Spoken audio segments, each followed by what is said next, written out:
Yes. Good afternoon. Wait, hold up. Good morning, good afternoon, good evening. We have a lot to talk about. I missed you, Lisa Durden. We didn't do a week. I ain't got no man. Y'all trying to have date nights. I ain't got no man. That was on you. I know. Yeah, I had to have a date night. As you know, this media thing requires so much of your time and energy. Yes, of course. Yeah, I had to put a pause, and it's my birthday week. It's my birthday today. Oh, happy birthday! Okay. Thank you. Your birthday's in July, so yes. my best friend Lisa Hutchins is in July. Hers is July 7th. I gotta call her. Okay, yes, she's a 7/7. Is that a sign? What kind of astrological sign is that? It's a Cancer. We're both Cancers. Yes. No wonder I like you. I like Cancers. My brother Kenny's a Cancer. That was my best brother. We were close. Oh, okay. Yes. You know, we crazy as hell. We'll fight. When we like you, we like you. When we hate you, we really don't. Me and Lisa has been going strong since the age of 13. Oh, okay. Yep, that's right. Yep, my best friend. Yes, my best friend Selma Augustine. We have been best friends since I was 14. We run thick as thieves. Yes. Yep. Ride or die. Yep, that's my girl. That's exactly what it is. So we have so much to talk about today, and I really want to get into. We have a long list.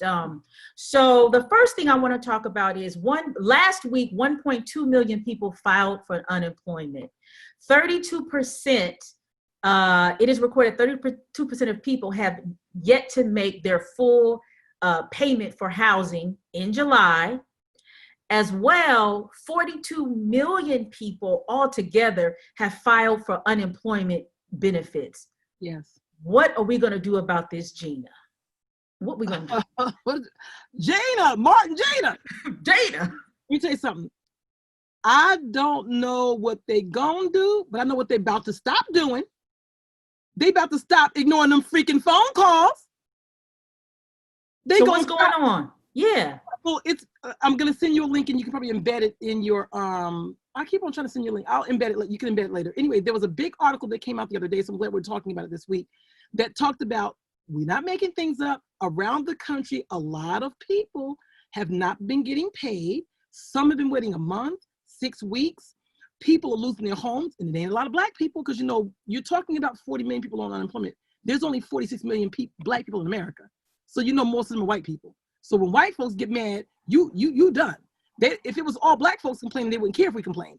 So it's to the point where the groundswell is so huge that literally they're causing people to lose their homes, which was the purpose of giving us unemployment to begin with. When the COVID situation happened and you said, shut the hell down and y'all go ahead and don't work and we got y'all covered with this unemployment, people thought, okay, I'm good. And they're not good. So there's a whole lot of argument that's been going on. Not only are lay people, random folks like us complaining and crying about it, they did a big piece on it in the New York Times and a whole bunch of other publications, because even our politicians, our lawmakers, and the people who are supposed to be there as leaders for us, they won't even return their phone calls. The directors of the unemployment department or whatever, the heads of this won't even return the phone calls to the mayor of the city that you're in or the senator of the state that you're in. They're ignoring them because people are giving them letters saying, hold on, homie, what's going on? So they're writing their local politicians, and their local politicians are trying to push that up button. Right here, one of our local politicians talked about this online, how she can't even get through. She can't even get through to the local number, because when you're going online to file your claim, I'm on unemployment, you file your claim. Mine, luckily, has gone through, but I'm just lucky because we'll talk about the system. So let's say that they said, you got to make a phone call because it's not going through. They'll send you like this automated thing. It's a window that'll pop open and say, make this phone call. I'm going to share the phone with you and you can add it in there. And so every state has their own phone number. So in New Jersey, there's 4 options of phone numbers. I done called every phone number for my dad, because he's on unemployment. He's a gig worker. He's in a band. And you can't even get on hold. You'll get, hello, you've reached the unemployment office. Unfortunately, we have an overwhelming number of calls. Please call back tomorrow. Click. You can't even get on hold. You can't even press a button to get past this next prompt. Okay? So this is a thing where we don't even get a person. Now, come on. You knew you shut this down. You should have hired more people like Walmart did or like Amazon did, because in this case, some shutdowns caused other industries to do well and others not. Well, this shutdown should have called you to hire more people for unemployment. That's jobs should have given out. I don't know what it would have taken. So now when this big article came out yesterday, suddenly, because people are screaming all over the country. I'm talking on the news. So when this article dropped yesterday, strangely enough, today, my black ass tries to call for my dad again today. This time, because see, they were choosing to do nothing. First of all, you were not backed up with calls because it wasn't like they were saying hold on for 5 hours. There was not even a hold on. They just hung up on your ass. So you don't have any calls backed up. They don't have any infrastructure there. They're not bothering with the calls. That's what was going on. They pretty much said, I'm going to piss on you and tell you it's raining. So today, this article dropped yesterday. Blazing article with people screaming and lawmakers and politicians saying they're screwing us too.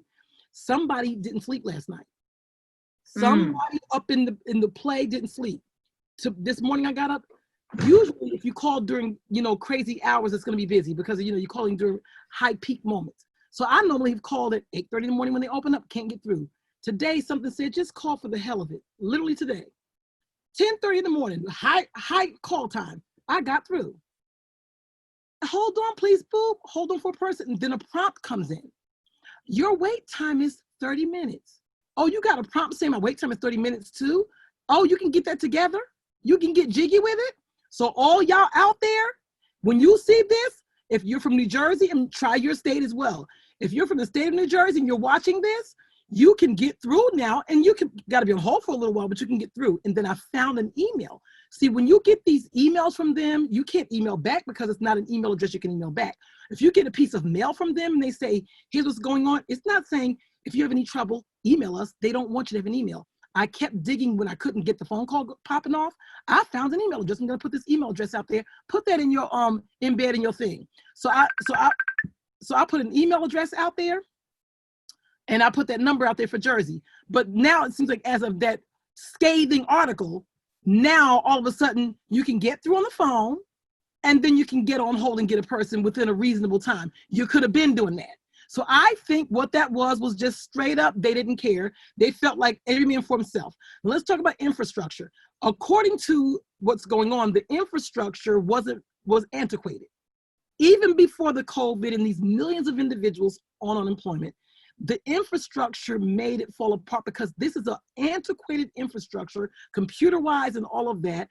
The systematic way they do the claims has been there since the 1970s. So even without COVID, even without telling 40 million folks to go become unemployed, your infrastructure sucked. So now when something pushed it to the walls, now they're having glitches and all this other stuff. I guess they have to have an IT person or whatever. Now you're going to do something about it, or now you've been knew the infrastructure was messed up since the 1970s. You have an old infrastructure for unemployment that was there since the 1970s. You mean this is what our taxpaying dollars was doing? And let's think about unemployment. Now let's think about the numbers. This is the first time in history in America that there's been 40-something million people on unemployment at one time. Over the course of years, you've had millions of people on unemployment over the course of years added together. But at one time, never. That means y'all been raking in the dough for years and haven't paid out no checks. You could not make sure the infrastructure was upgraded and updated. Not that you would have had to guess that this would be happening, but it's just what should have been happening regardless. So that's the soup and nuts of that. I'm going to drop that email. So anybody watching this, if you're in Jersey, call that number. The one number that works is the Freehold number, Freehold, New Jersey. But in other states, I bet you if you try those numbers now, they usually have a couple of numbers as options. They work now, and you can get on hold. And then if that don't work, keep calling and drop that email to them. They get back to you, and they had an automated email response, and I sent another email. You gonna get back to me. Well, now since the phone call worked, I'm good. Let me see if they correct the problem. But that's the whole soup and nuts. Jacked up infrastructure, and our politicians not caring about the infrastructure. Now, in terms of politicians, this goes to every state. This jacked up infrastructure is not just the infrastructure for New Jersey and New York, it's jacked up infrastructure in California, Arizona, all over the country. So the first order of business is now call those numbers, because now they try to now put some respect on it and now let the numbers go through. They were not even having the phones being manned. They were not even paying people. They could have been paying people big money to come and work.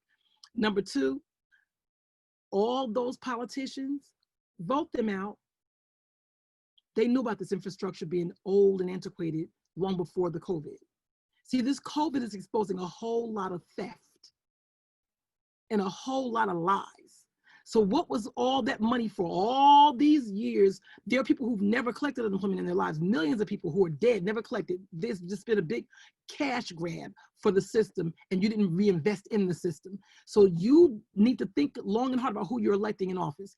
And sometimes it's those old people like Maxine Waters, you know, Auntie Maxine, Cory Booker, I'm gonna give him a chance. He hasn't been in that long.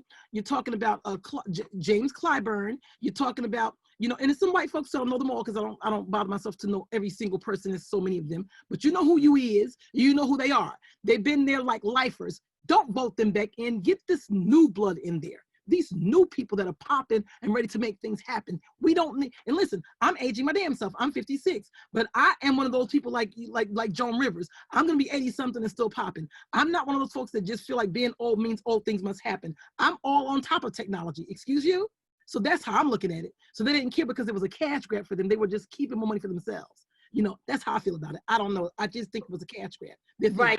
And in New Jersey, particularly, I remember that there was a call that went out for anybody who knew the 1970s system, because there wasn't anybody in the office who knew how to work the system. And when I read that, I said, I cannot believe that they're operating with a system older than me or as old as I am. So this shows that either the money, I don't think the money has been sitting, but this has been a critique against America about the infrastructure. I don't know how many years, every 2 years, there's a society. I think it's called the Society of Association of American Engineers. And what they do, they assess all of the infrastructure of America, the highways, the public transportation, the bridges, the waterways, etc. The last one that I saw, which was in 2018, America got a D+ in the grading system. Right. And so people have been saying, when are you going to really deal with this infrastructure? So, I mean, what do you think is going to happen with, I mean, you know, this might be a temporary fix to the problem, but what are some long-term implications that unemployment has, in your opinion, this current unemployment? Well, the actual unemployment itself is going to be hard to reset the economy, right? Because something as simple as, if you have not been getting your checks for the last 6 weeks, you can't buy food. I mean, you might have your mama helping you out, but they're eating some kind of way. You're going to a soup kitchen. You can't, you know, although the unemployment checks are not that big, you got the unemployment checks coming, and then until July, you have the little extra EUA or FUA or whatever, the little extra $600 a week coming, so that people can still live a little bit and go food shopping, still do some of the fundamentals of life. You can't even do that. That's jacking up the economy. So the greed you have for the benefit of yourself is going to really come back and bite you in the ass, because if you are Amazon and you are Walmart, I can't go to Amazon right now. I can't go to Walmart, even online. I can't buy nothing if I don't have no unemployment and my mortgage ain't paid. We ain't doing that. So that's going to be the long-term effects. And don't think it's only going to be felt now. There's going to be a long-term price to pay for this here, what's happening now. It's problematic. And what's around the corner? I'm sorry, go ahead. Go ahead, Lisa. I was going to say, in Trump, the last thing you should have did was piss off your base and make them go hungry. Then I can tell you now, he's losing in November. This was the last effing straw. Even those evangelicals and these dogmatic Trumpers, they are hungry now. See, Black folks been eating peanut butter and jelly for dinner. We've been eating Spam for dinner. We can eat a sugar sandwich for dinner. I'm used to that. I eat popcorn for dinner sometimes. So although we're angry too, but we are used to, not all Blacks, but I'm generalizing, obviously. We come from struggle, so this is not a problem. That's going to also be a long-term effect for him. It's going to cost him the election, which is fine by me. Right, and to add to what you're saying is that there was a current report that said right now in America, 22% of households cannot secure what they're going to eat every day. 22%. They call it food insecurity. And I'm thinking, why are we using soft terms all of a sudden? We love these new terms, food insecurity. That's called hunger. We don't say hunger no more? Oh, food insecurity. No, it's just hunger. It's not insecurity. Straight up. Starvation. But that's the new phrase. So people won't feel bad. Food insecurity. No, it's just hunger. Mm-hmm. And white folks hungry. Right. And so, people are making very real decisions like, do I eat today or do I put this money aside and pay for my rent? Because evictions and foreclosures, they say within a matter of months by the end of the year are going to be off the chain. Correct. So I think some people have a perception that we're out of the woods, but we have just entered into the forest at this point. Oh no, this is like, how when you have this, you're from California, so when you have this lava pouring out of, it's builds up, this lava starts to pour out, until all that lava comes out, it's going to keep pouring out, and just heat and all that fire and all that stuff is going to bubble over and burn people and kill people, and it's not going to stop till it empties out. It's going to be like lava coming out of a volcano. That's how I see it, just boiling hot lava. Right, and these elections in November are going to be so pivotal. It's not just the presidential elections, as you stated. It's the local elections. It's everything is up. Senators, assembly people, they need to go. Yeah, state legislatures, district attorneys, sheriffs. Correct. Voters, you need to have a really, really, really thorough understanding of what's going on locally, which is something that I look forward to developing with you with Art Republic, Lisa. Yeah. But going back to food, I wanted to talk about this boycott, this Goya foods boycott that's going on. Sazon. Adobe. Achote. Yes. Okay. So we've been getting the secrets of the recipes of a lot of these Puerto Rican and Latin American inspired dishes because last week, the CEO of Goya Foods, Robert Unanu, was at a White House event in which Donald Trump was announcing the executive order of a Hispanic initiative that encouraged Latinos or Hispanic folk to there was a commitment that they were going to invest more in this community for educational and employment success. In the speech that Robert Unanu gave, he praised Donald Trump and said that he was a blessing.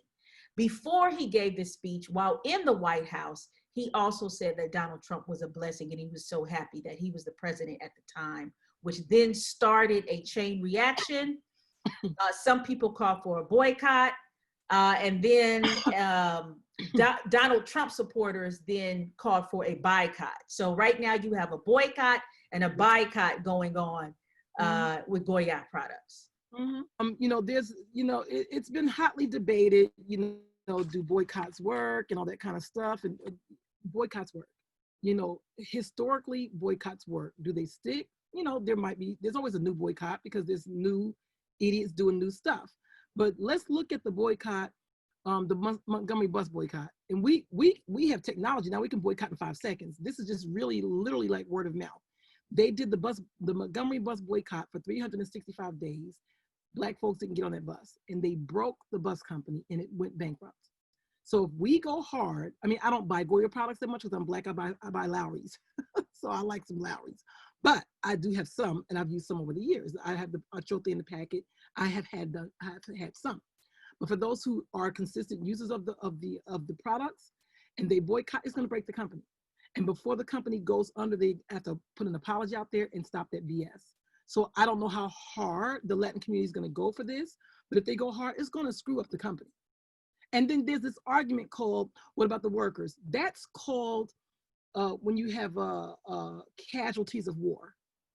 Don't blame the victim that you victimized for the avalanche of victimization that what your move caused. Because if you have to now lay off people, don't make it me, make it you. So do I think the boycotters and the ones who are not boycotting, who's going to win? The boycotters are going to win if they go hard. We've proven that. Right. Because the people who are boycotting are longtime supporters of Goya. These are people who are Latino, Hispanic, the boycott, or people I'm reading online, they had never even heard of Goya. They had, or some had never even tasted Goya or purchased Goya. Yeah. So it's all about, you know, who has the wherewithal, and the politics to stand. Right. Now, of course, I wouldn't be surprised that Goya got a lot of the stimulus money. Currently, it's donating 2 million pounds of food in this pandemic. Ironically, also, Goya has facilities in Puerto Rico, which it has a very staunch support in Puerto Rico. But the Trump administration has not given 1 cent to Puerto Rico during the coronavirus epidemic, has not offered any aid relief. Or and during Maria, we did the panel about Maria, which I'm a research kind of girl. So when I knew the gist, but when I did the research for the panel to make sure I was talking to these Latinos and, well, specifically Puerto Ricans, because I don't want to be having them on the panel. I'm Black and I didn't respect the game. So when I did all the research for that panel, I went, well, damn, I didn't know it was that pervasive that there was nothing done. So this is more of the same, right? So yeah. So this is really about race.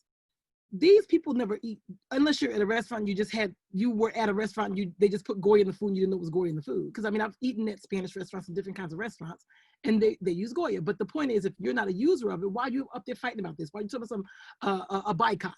I mean, you're not gonna buy no Goya. So it's like, in other words, it's like, since you can, I can. It's akin to Blue Lives Matter. Now you're gonna sit there all this time we're marching. Now you got a Blue Lives Matter march out there up against the Black Lives Matter march, and they had a war the other day. So it's kind of like, you ain't been marching. You know, why would you try to march? Why would the powerful need to march up against the powerless? What can we do to you? Nothing. You just doing it because you want to show that you can. It's more of your aggression. It's more of your microaggression. It's more of your white supremacy. It's more of your racism. So that's what I think it is, because like you said, they don't buy Goya. Come on, no. Dude. And then the most successful campaign is a guy in DC who says, I'm raised, it's a GoFundMe campaign where he's like, donate money so I could then give food to a food pantry. I said, what a slap in the face. He's like, I'm not gonna eat it. I'm just gonna go ahead and give it to a food pantry. This just shows to me, I'm saying, okay, good luck with that. Boy, bye. Exactly. Boy, bye. Right. And it's not in support. It's like, be clear, this is not in support of Goya. This is in support. These are Donald Trump supporters. Correct. Right. This is not Goya supporters. Yes. Wait, you got to embed this picture. Did you see the picture? I think it's a video and a picture. A video of Donald Trump with all the Goya product on his desk.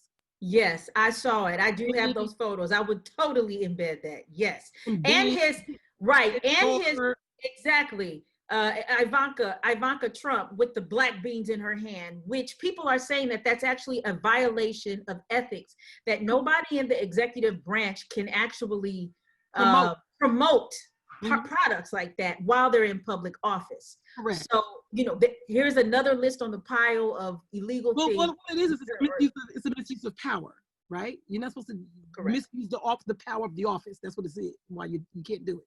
It's the misuse of the power of the office. So like whatever. So on to another boycott that's been going on longer than Goya Foods boycott, and that is of Facebook. So several weeks ago, the Color Change and other organizations led a boycott against Facebook, saying that Facebook, and the boycott is advertisers. So hundreds of companies have publicly announced that they refuse to advertise on Facebook because Facebook has systemically allowed white supremacist groups, you know that firsthand. You tell me a damn thing about that.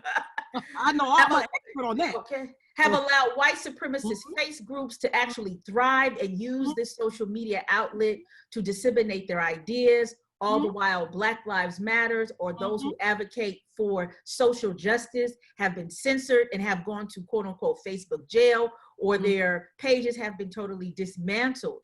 And as of today, a report by Columbia Journalism says that the campaign organizers are saying that the boycott is still continuing and going on. Right now, the boycott has been so much effective that Mark Zuckerberg has been knocked from, I think, the fourth richest person or the third richest person to like the fifth richest person. So the pockets are getting affected. What are your thoughts on that? So I don't know how I came upon this article, but this article happened a long time ago. Homegirl was into this in 2017, and it was eye-opening. So Didi Delgado, a journalist, and I'm going to embed this so you can put this in here if you want to use it later. She did an article, and the article was entitled, "Mark Zuckerberg Hates Black People." Ain't gonna get no better than that. It's like me saying, "Stop brutalizing Black bodies" podcast is pretty much direct. So that's what grabbed me, the title. I'm like, what? Like what? Because it's hard to see certain things. So when I read that was actually in 2017. This article came out May of 2017. I was fired June of 2017. So some of those very things found in that article I experienced personally when I got fired, and all those people said racist things, but then when people were battling them back with the same kind of, just battling them back, they were going into, Facebook jail. So look at that article, and then she breaks down specifically with great research, analysis, analytics, and she breaks it down as why. So it'll be very understandable as to why we're at where we're at now with him. It's just more of the same. So in other words, that's nothing new. So now, because of the onslaught of the protests around the world, it is breathing new life into what she's known since 2017, or at least what she's uncovered, I'll say, in 2017. She probably knew before 2017. So now, because of this onslaught around the world, all of these things now are on the world stage. So now these companies gotta get on the right side of history. They gotta jump ship now, because it's called me or you. So all of these organizations who are vowing not to advertise on Facebook, they're not going to come back unless Facebook jump ship on what they're doing, because now there's too many bodies around the nation, around the world, that are like, we're not doing it anymore. So the flame that sparked this fire was the Black Lives Matter movement, with the recent beatings and killings of Black bodies again. But these protests have been going on for months. This is the real meal deal now. And these companies they ain't scared, they scared. Because they know now more than ever, the power of the dollar is in the people down here. See, the top 2% are not there because of one another. You can't be rich on rich people because that number is very tiny. The top 2% are rich because of poor people and lower middle class people, and working poor, not even middle class. There's the number is so big down here of poor people, and this number up there is so small. You need everybody down here. So the power, the heaviness of the power is at the bottom, not the top.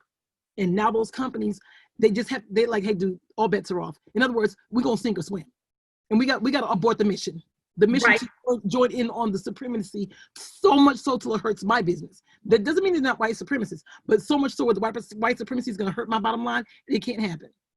And, Facebook has had a series of issues. I think a lot of this began to really bubble up right before the presidential election, where when people were complaining about, well, what's going on with Facebook there? My subscribers, like Black organizations, are talking about how their subscribers are not getting notifications or whatever it is. Well, this is now, but before you had the the Russiagate. You had, this information where, Russia was controlling a lot of the information that was funneled via Facebook. Then you had the revelation that the Russian bots trying to convince Blacks not to vote, and they're saying negative things to, playing like they're Black people. Right. Like all this was going on, and Zuckerberg knew. And exactly. And then you have I'm orchestrating it too. That's my accusation.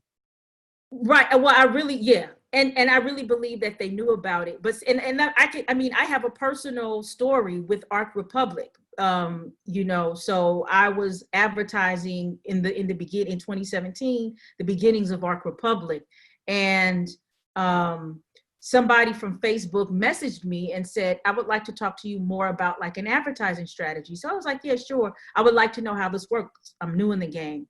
The person missed their appointment because of some freeze that happened somewhere during that time, and requested to reschedule. Well, as you know, as an entrepreneur, you move like this.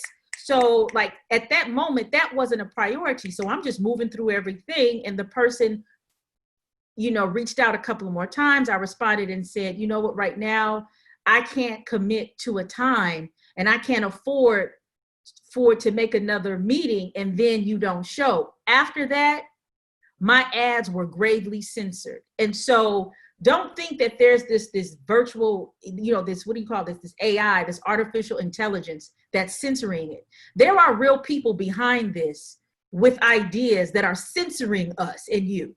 But I also wanted to say that, remember, Facebook also got called out for selling all the information, all of that data. Data. Yes. But they're not the only ones, the data selling, because even with Andrew Yang, he said, I don't have an interest.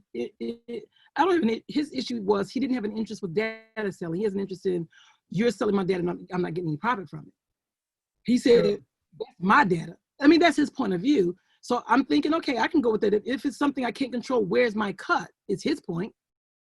So when not only are you're selling my data against my will, so he was going to pass legislation to go against that you need to let me know my data is being sold, and we have an agreement on what my slice of the pie is. But data selling is very, very popular. It's very, very lucrative. Right, and it's absolutely common now, unbeknownst to a lot of people. But what I think this Facebook boycott is doing is that it's telling these major corporations, yes, you are too big and you can fail. You remember it was like, oh, too big to fail. No. You are too big and you will fail. Like you cannot, if there's 2.6 billion active users on Facebook, which as you said are comprised of mostly the people, then we can push back. And so this is what they're experiencing, because I think like Zuckerberg and a lot of these people are walking through this space feeling like they have some kind of immunity. So it's just like hell. And then also Facebook gets sued left and right. Europe, a lot of people don't talk about, like, there's stricter laws in Europe in terms of internet usage and Facebook. So we'll see how this goes. So that's going to be very interesting. Yeah. Very interesting, especially as these campaigns roll through. Oh yeah. So we're keeping this whole theme about money, and now let's talk about reparations, right? And you actually raised the question about reparations and like, are we due reparations? What does that look like, right? My question and this is, reparations, I think is an ongoing conversation that we can have, but in this height of, reconciliation and these corporations making these, public statements to absolve themselves, there have been companies that have been apologizing for slavery. That happened in UK with Lloyd's of London Insurance, but there are a lot of companies in the United States that are linked to slavery. But there are these public apologies, right? So in this conversation of companies saying that they have been a part of the problem in terms of Jim Crow, whatever it is, slavery, what do you think some of the things that we as descendants of those who were enslaved should be demanding? Reparations. But what does it? But what does that look like to you, right? Because the conversation is what is reparation? The best person to answer that question, I'm gonna semi-quote him, is Ta-Nehisi Coates. I'm gonna put the link in there. I'll find the link. So you've had all this dialogue of these talking. We're gonna get a panel of people to investigate the way, and that means you're gonna give somebody a big check for a consulting firm to look at the possibility of it and how can it work. That's somebody getting paid for a job, and you're gonna hire your friend's consulting firm to get millions and millions of dollars just to tell us what we know already. We need that effing money. So Ta-Nehisi Coates said it well. I'm saying it in the short form. It's cash. It's cash, and you can get cash. He said, because people have gotten reparations in this country. Jews got cash reparations. Okay? The Japanese got cash reparations. Don't say you can't do cash reparations. And actually now this COVID done busted your asses again, that you quickly found $1.5 zillion, a trillion, is a trillion, to give in 5 seconds. You gave to the bank, Wall Street, when the whole COVID thing happened. You find cash fast. You have the cash. And don't be confused about, oh, we don't know who can get it, who don't. We know African Americans are descendants of slaves, not Jamaicans, not the recent Africans coming here, the descendants of slaves, and you know who we are. You can't try to claim to be a descendant of slaves and you just came in from Haiti 10 years ago. You were not a descendant of slaves. We know the blacks who've been here since the time of, of Jim Crow and before. After Jim Crow, we came to the North and the South. So they know how to disperse that cash. Now, how you cut that check, they figured it out for other people, but it should be no less than cash. That could be something where, for example, I heard somebody say, for the next 400 years, don't let African Americans pay federal taxes. That's cash. Okay, that's an example of somebody's idea. But Ta-Nehisi had some better ideas. So I would want nothing less than that. And there's no confusion around who belongs to that money. That's why I don't call Black people African Americans. I call African Americans African Americans. When I want to talk about when I want to talk about a specific race of people, or not race, ethnic group, I don't know what you want to call it. I'll say Black people. When I want to talk about descendants of slaves, I say African Americans, because that's the definition. So a person who came in from Jamaica 10 years ago, or their parents were Jamaican, they were born here, they're not African American. They're Jamaican, or they're Jamaican American, or they're Black. So African Americans deserve the money. Right. So that's just the simple concept. It's not that difficult to get. Right, exactly. And another thing is that there's a huge reparations movement that's going on in the Caribbean through CARICOM. And there's a call for reparations in Africa. So every region has their own reparations movement. In South Africa, you do realize that the white South Africans got reparations, and the white South Africans forever, even till now, collect, I'm not for sure what it's called. It's like a pension or something. Kind of a pension. Like a pension or benefits or something. You robbed our asses. You're the 10% of the population. You robbed our asses and you still have control. And because we now fought back and we had now we have a few Black presidents who ain't doing nothing, rubber stamps. You getting a pension forever because when I took my toy back? Whoa. Blacks settle for that shit there? Not at all. That would have been a time when I would agree with that whole country would have been burned down.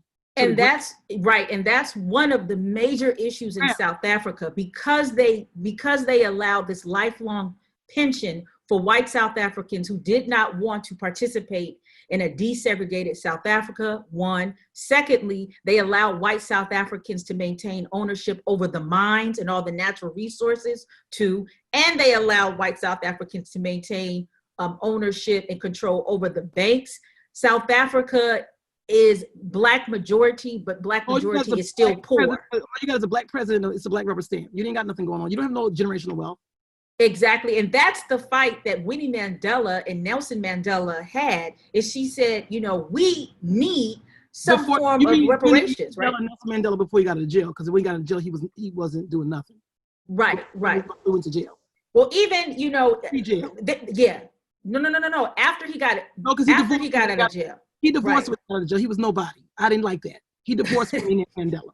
Yes. So I don't have any respect for him after that. But even when they were separated, they were still fighting because. Yeah, before jail and while in jail, yes. When he didn't have no power, then when he became the president, he was doing nothing. When he got out, now you're the president, you divorce your wife. And right. And I believe that was the deal that he brokered while he was in jail.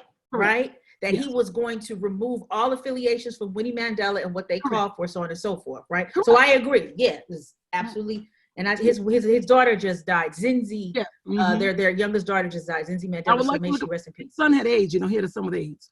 Yeah, you told me that. I did not know that. I don't know if he's still living in there because he hid it. Mandela was the kind of person that talked good, but you can't be running around kissing babies and stuff with HIV and AIDS, and then your son has it. You don't tell nobody. You're ashamed of that means you're a hypocrite. But moving on, I know I'm going to get dragged for that, but moving on. Yeah, no. And another thing I wanted to say also about reparations is what was uncovered, and some people know, but what was uncovered in the UK, but people knew this about Haiti, that in the British colonies in the Caribbean, the agreement that was made with Jamaica and blah, blah, blah, and this, at this point where there was going to end slavery with the plantation slave owners were that they paid reparations. So the UK took a loan out to pay all of the slave owners for all the money that was lost. The same thing that happened in the American Revolution. There was no money lost because you gained from free labor. There right, was no exactly. money lost. Right, but that was the quote unquote negotiation. The same thing that happened with Haiti is that Haiti had to pay, I forgot how many billions in reparations to France in order for France to leave. So this is part and parcel of the reason why you have these countries that should be flourishing because they have so many natural resources are poor. So part of the reparations is, but this also what happens in the United States, right? So, when we have our own thing, but I also wanted to, but you made some really good points is that reparations is very specific in location, and that should be honored. So don't be coming up in here talking about, I got reparations and your family came from Nigeria 15 years ago. I'm sorry. I would never go to Nigeria and be like, cut the check, right? So, but put Ta-Nehisi Coates' link up there, and you can embed that in there too, because he said it best, and the boy is bad. Right. Ta-Nehisi Coates. Yeah, so Ta-Nehisi Coates, actually, his article in terms of exploring reparations, as he looked at Chicago, I forgot how many years ago,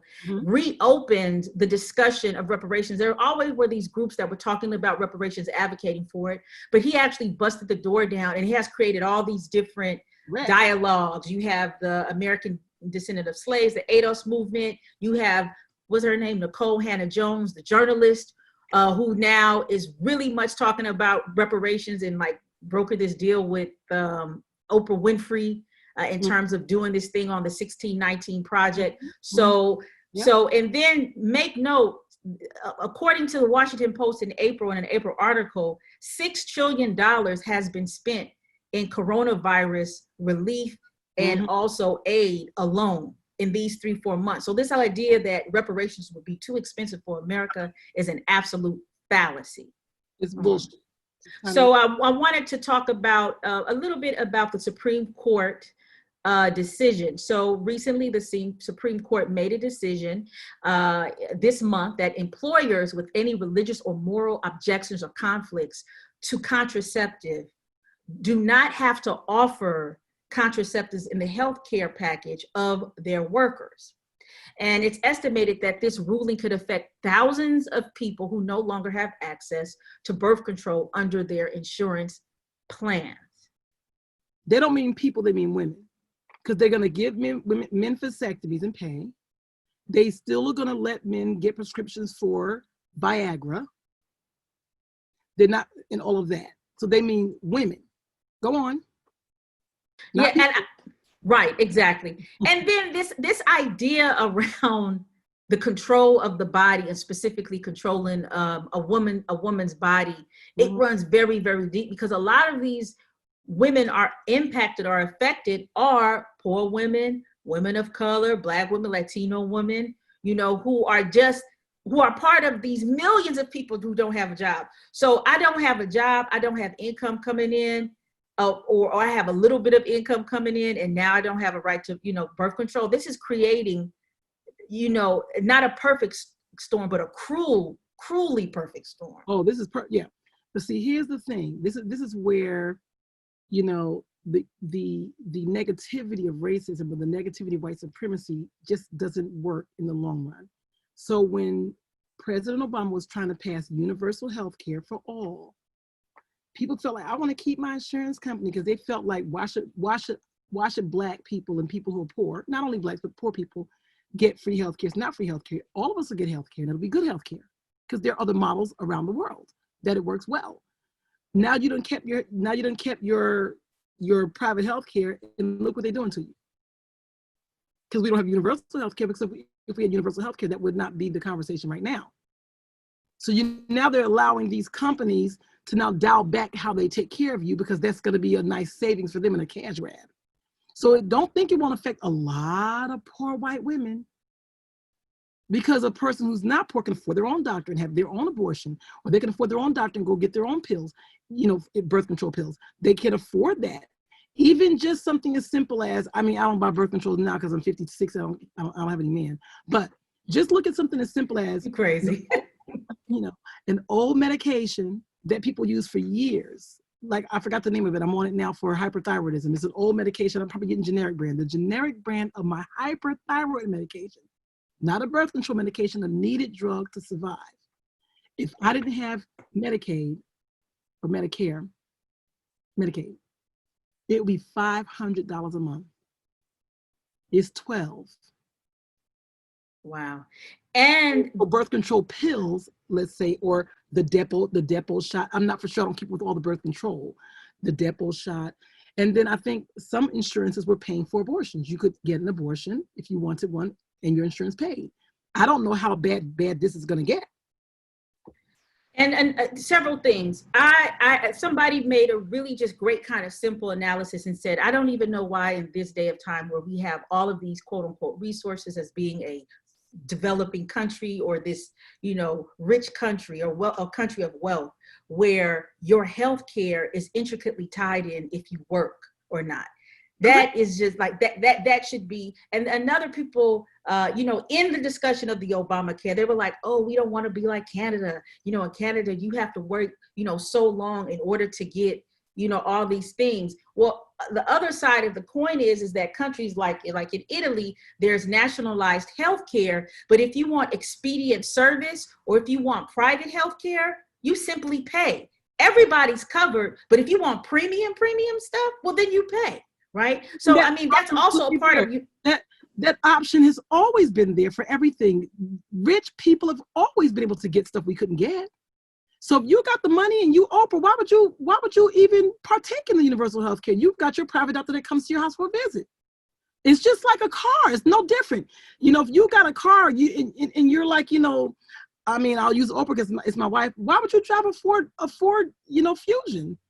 You're gonna have a Maybach. It just makes no sense. I wouldn't have a Ford Fusion if I was Oprah. So you can afford, you're not going to go to the regular hospital around the corner if you're Oprah. You're going to go to you're going to rent a whole floor out like Beyonce did when she had a baby, whole floor. Don't come on this floor. The whole floor is rented out and you pay for that. It's not a problem. But why do you feel like we should pay for health care when we should be able to get it for free and it comes in our taxes? And then there's this idea that people who are, that it's not going to affect a certain population. And this is what I mean by this. People who do not have health care only go to the doctor only in emergency needs, because even the healthcare system right now is very poor. So if you are working at Burger King, if you are somebody's nanny, if you are in these jobs where you get low pay and you get sick, but you are servicing people of means, you don't think these people of means going to get sick? That is just such an asinine way of thinking of you're going to withhold health care, but these people are picking your tomatoes, they're making your food and all, they're coughing. There was just this one about a worker at Burger King had coronavirus and showed the symptoms. This is in California. The employer said she could work, or the person could work. I don't know if it's a she or he, that this person could work. And then next thing you know, they die. And now the other workers are protesting. So so it's just like, it's a simple philosophy that Bob Marley says, when it rains, it does not rain on one person's house. Like that is just like very simple with healthcare. If I'm sick, you're eventually going to get sick. Even when people make this claim that they can't afford it, when you look at the emergency room bill, because people, when they get sick, they're going to go to the emergency room. People are using the emergency room as their doctor. Do you know how much more money it is to go to the emergency room than it is to go to the doctor and prevent an illness? So when you're looking at the bill that the government foots from emergency bills, we can afford it. And we can afford to prevent some of these illnesses, right? Or potential illnesses. So if you can do I think it's in England, I think it's in England where, the universal healthcare that they have there, physicians are encouraged to do the best job that they can to prevent sickness. And they get bonuses for the less patients you have on medication, the better off you are. And these doctors do very well financially. They live good. So this is all a fallacy. It's a lie. It's not true. People want to scare folks' pockets, and if they can shape that narrative around that big lie that is going to hit your pockets, it's actually hitting your pockets now when I go to the emergency room. Exactly, exactly. So in this vein, in terms of healthcare and benefits, Mitch McConnell recently announced that the Senate next week actually is going to begin to debate and discuss what the next stimulus package would look like. Right. Prior to, or with these last couple of weeks, there's been these ideas bouncing around. One of them has been that there's a thought that there should not unemployment benefits should only be given to people who make $40,000 or less, and that there should be a cap because people have opted to receive unemployment benefits rather than go back to work because they're saying, I'm getting more money in unemployment benefits than going back to work. What is that saying about the That's again blaming the victim, right? You can't victimize me. And after the victimization, I'm asking to be made whole, then you're going to claim to be the victim. If it were not for you telling me not to work, I would not know that I was going to get this $231 plus the $600 a week from the extra EFU and IEP, whatever that thing is called, which is more than my paycheck. How would the person from McDonald's, Burger King, Dunkin' Donuts, how would they have known? How would they have known if they were not put on unemployment? They would have been working every day. So even if that's the case, that's a reprieve.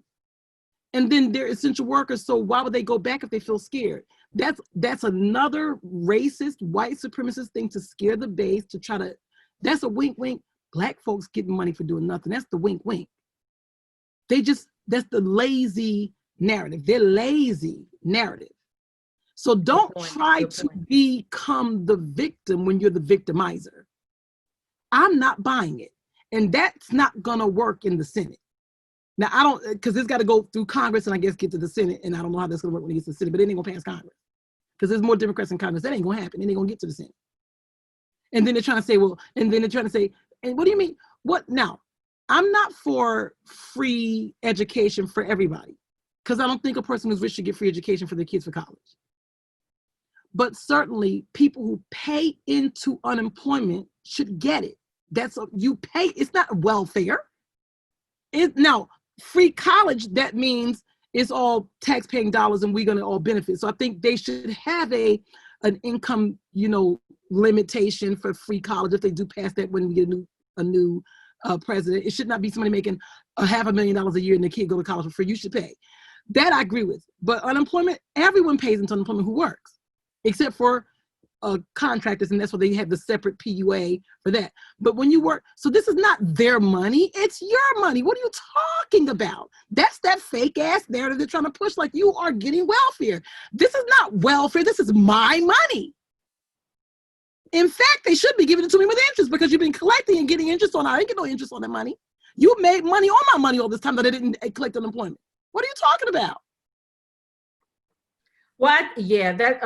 You made some excellent points, and I agree with you wholeheartedly. I think maybe next week or in the next couple of weeks we should tackle education and what education could look like, because I think just like healthcare, you have public education and you have private education. If it's private and it's not mandated or there's no oversight publicly, okay, you could pay, but there should be something, as public education should either be free or very low cost. That's the issue.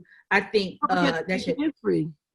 I'm talking about in secondary, like college. I'm talking about college. Oh, okay. Yes. Right. Yes. So that should go to, right. Absolutely. Right. Absolutely.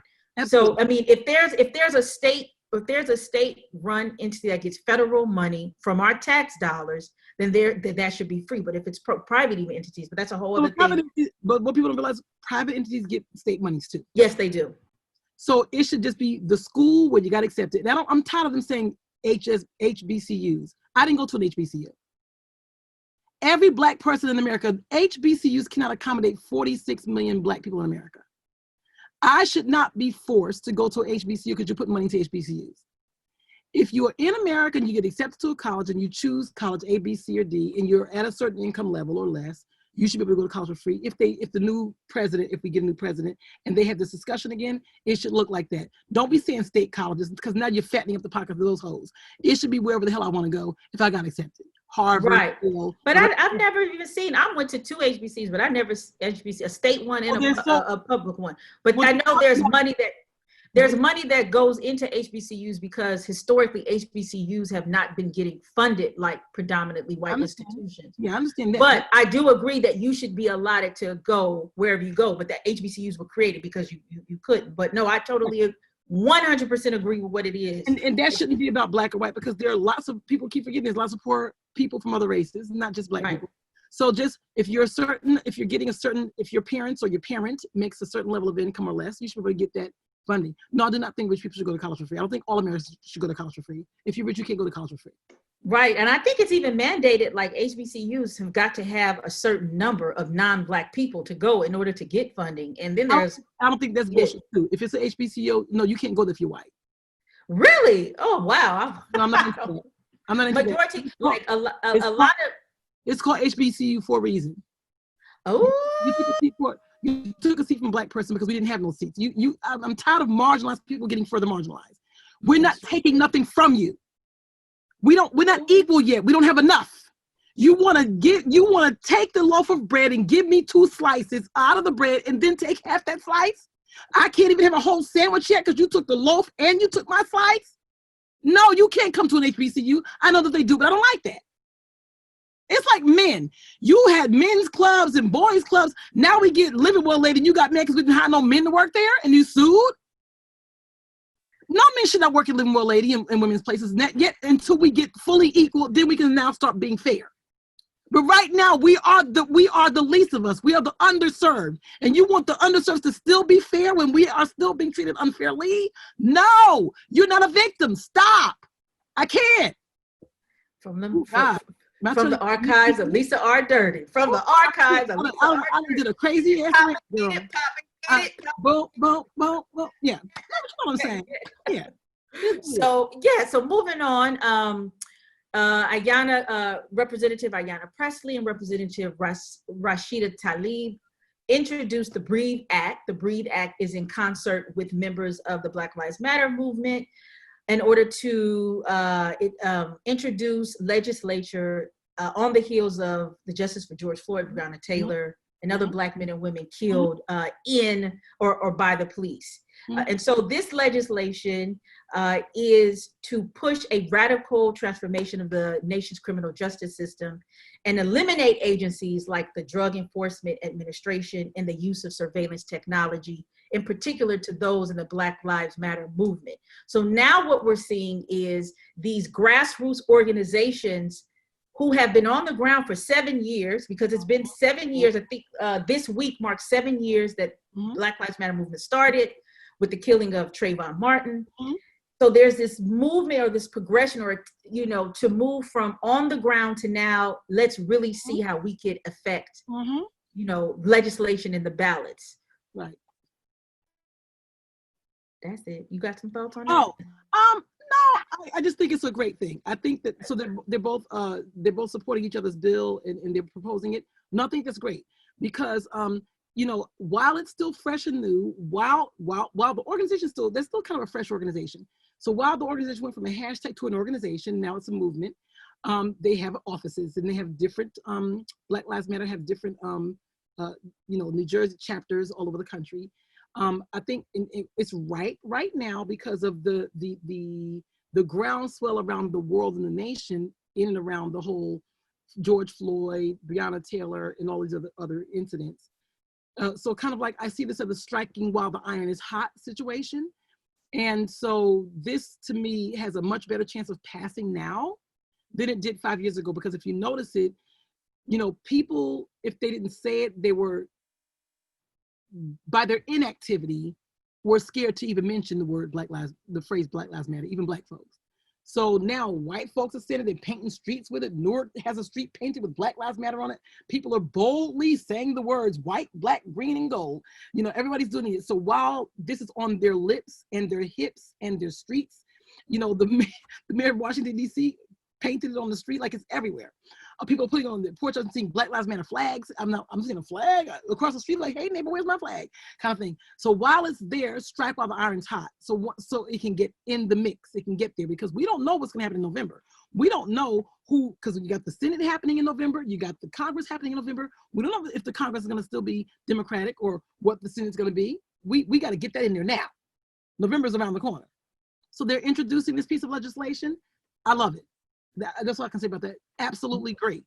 Yeah, and I'm really interested to see how this legislation deals with, or if folk are going to really pressure the Trump administration to define, describe, and explain what is Black extremism and how are intelligence agencies surveillancing them, right? Well, Because this is all bullshit. You know, we don't need them to. I don't need you to define me.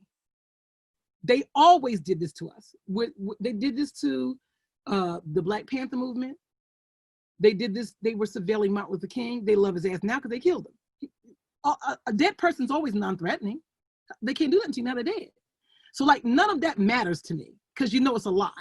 Once again, you cannot make the person being bullied in school the perpetrator. You can't beat the kid up every day and the kid smacks the shit out of you one day and knock your ass to the ground and you cry, your nose bled, now you're gonna cry foul. That it don't work like that. You can't call me the bully when I've been bullied for 6 months by you, right? In the case of a bully in school. So that's how I see it. This is the bullying of America. You're bullying the least of us. You're bullying the underserved. You're bullying, you know, LGBTQ people. You're bullying African Americans and Black people. You're bullying women. So you cannot cry when we try to have these intentional safe spaces. When we try to galvanize in organizations to fight you. But you can have guns. You can fight. You can steal. You can pillage. You can harm. You can maim. You can rape. When I say rape, I don't mean physical rape, raping of the resources, you know, raping of, you know, my stuff. You took me from my country. You ripped me from Africa. I know it wasn't originally called Africa, but for less of a better word, Africa. And, you know, and now you want to cry because now we're fighting back. No, we ain't doing that, dude. I don't have to explain nothing to you. My organization is not the KKK, where clearly you saw people being hanged by them and places being burned. We've never killed anybody under that name. So no, we don't need you to dissect us. You don't define me. No. Out of here. so speaking about Black Lives Matter, we're going to move to another Black Lives Matter, your favorite, Christian Cooper, the bird watcher in New York, who has said that he's not going to cooperate with the investigation and prosecution, or investigation to prosecute Amy Cooper, who called the cops on him and falsely accused him of assaulting her. Now, on the other hand, Christian Cooper's sister says that charges need to be filed. So this is your thing. Let me let you get into that. No. Charges were filed. So it's not need to be filed. Charges have been filed. The district attorney pressed charges against her for making a false report. She had to get a lawyer. She had to retain a lawyer. And I guess there's going to be I don't know if there's going to be a settling of, is there going to be a court date, a grand jury? I don't know if I don't know how bad that crime is, and does it require a grand jury to determine if is it going to be viable for a court date? Nevertheless, the charges are pressed. But here's what's going to happen. And see, let me give you a little context. What people don't realize is the fool, I have to call him a fool. Christian Cooper's video of this chick was not what made us know about the chick. He put the video on his page. His sister saw the video and put it on her Twitter. It blew up.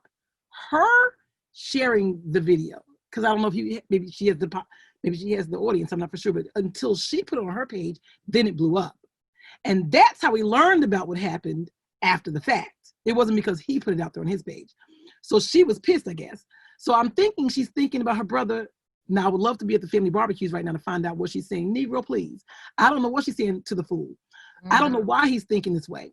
But see, what people don't understand is the law. It's like the laws began to change back in the 90s when people were committing domestic violence, and sometimes the victim was afraid to press charges, and many times victims of domestic violence would drop the charges against their abuser.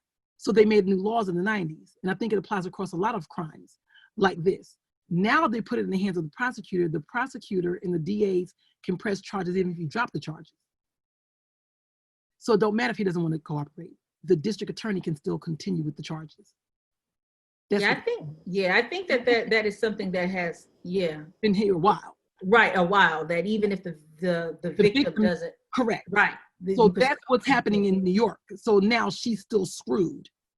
So do I think that, so in other words, the sister's saying, pump your brakes, people, just so that you know, I want it to happen, so I'm going to cooperate. So I don't know if she's going to be a viable person to cooperate. I'm not for sure. But this girl's going to be convicted of this crime in whatever manner. Either she's going to settle and say, I'm guilty, and then take a plea deal. There's going to be a court date and she's going to be found guilty, but she's going to be found guilty. Now, whichever way it goes, will she get jail time? No.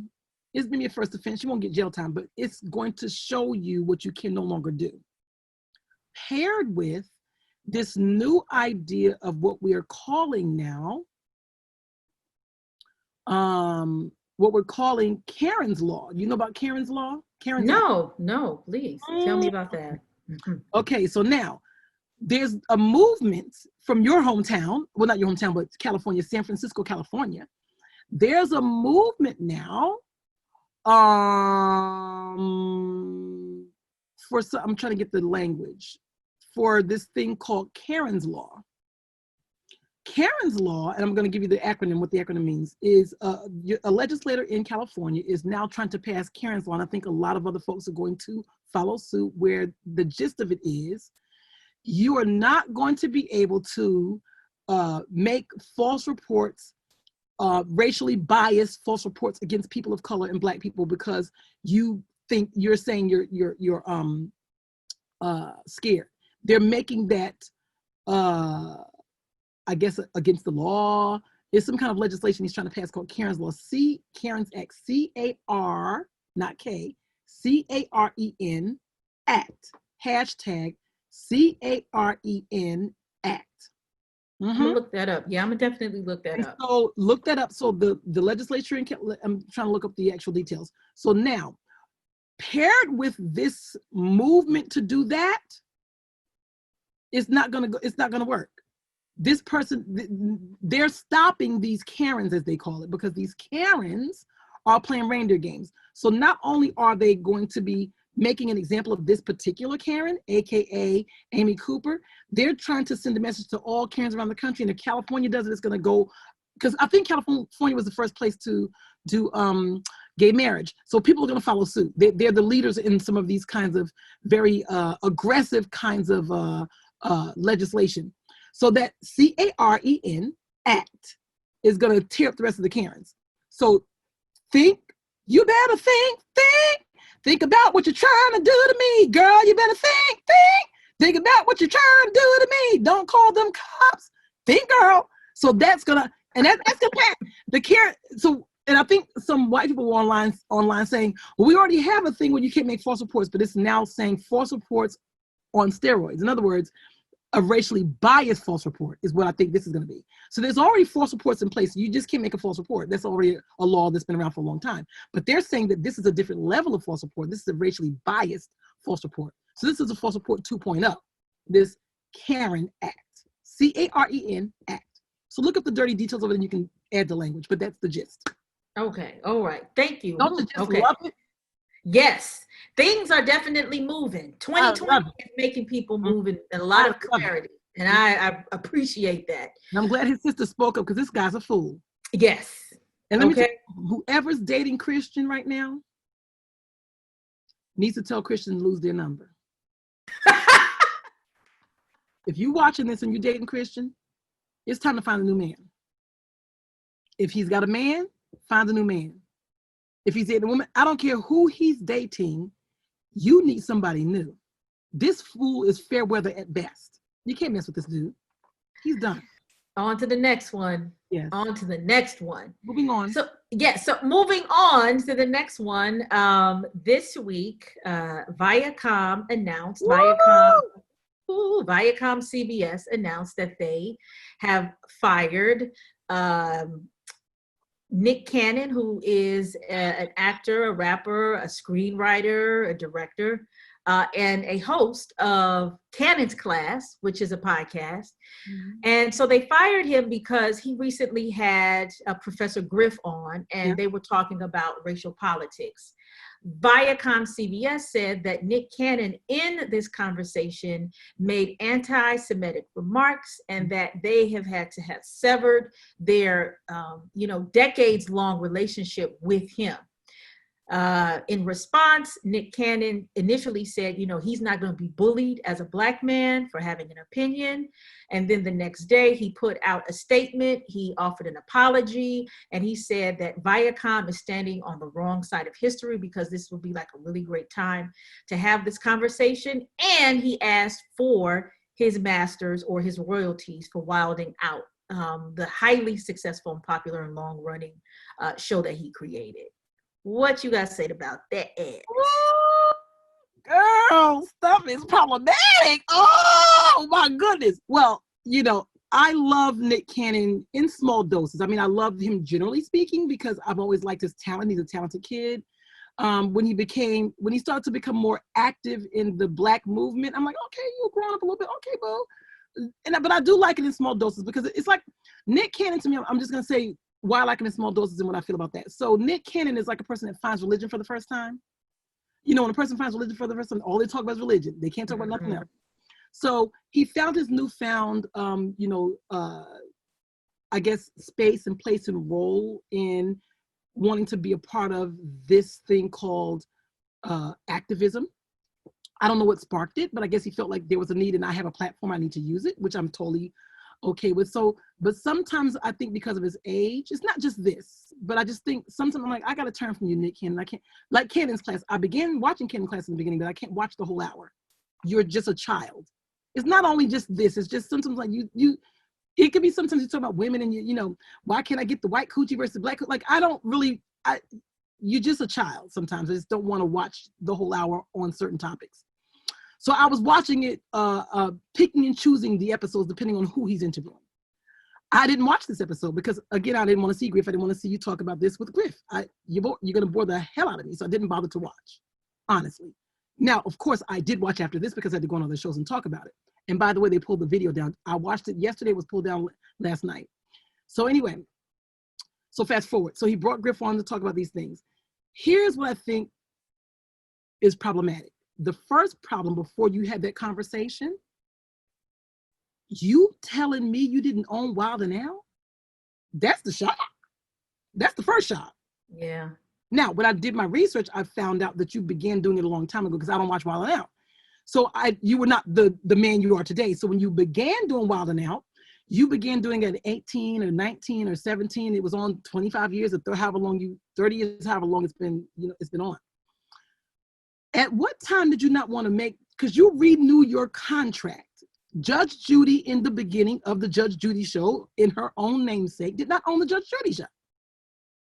But when she blew the hell up, I don't know what year 2, season 4, at some point before season 5, Homegirl was like, pump the brakes, it's renewing of the show, I own it. And Judge Judy owns the show. In part, in whole, I don't know the percentages, but she owns the show. Oprah Winfrey did the same thing. In the beginning, she didn't own the Oprah Winfrey show in her namesake. I don't know. Don't give me the timeline. But, at some point, year 2, year 3, she blew up and she got a piece of that action. She owned the show. And you see now what the outcome was. So I'm not going to expect the boy to do it at 18, 19, and he's partying and hoeing and doing things and not thinking. But long before now, you should have got that piece of that action because you have to renew that contract ever so often. Why did you still let that be their ownership? Not that you still shouldn't fight them for it, because at the end of the day, that's what court is for. But I'm a little disappointed that you let it go this long without the ownership. That's the first surprise. Okay? The next surprise, if you watch the whole show, I was not surprised that he got fired. It was like when Martin Luther King did that speech. I forgot which speech, but it was a speech where he said, I'm paraphrasing, he knew he was going to die. Oh, when he was like, I might not get there with you. But yeah, it was the last speech he actually did before he died, when he was actually talking about the future of his death before. Right. Yeah. Yes. I watched the whole long, boring ass Griff interview. Bore me the hell out. I'm getting grazed now, bitches. I'm getting grazed just from the show. Boring as fuck. But throughout the show, he kept saying things like intermittently. I'm not even going to repeat what he said yet, but like, yeah, they say I'm dangerous. Intermittently throughout the show when they're talking about the topics and different things and Black Lives Matter and Jews and all the stuff he said, yeah, they say I'm dangerous. He said, yeah, even Dick Gregory said, they gonna get you. They after you're dangerous. And so he was saying that intimately through the show that they gonna get me. That I'm dangerous. Then at some point when they were talking about like, being able to have this kind of conversation and discourse and how come he can do it and before others couldn't, where Griff got fired from Public Enemy for making these so-called homophobic statements back in the day and in these anti-Semitic statements. That's how he got kicked out of there.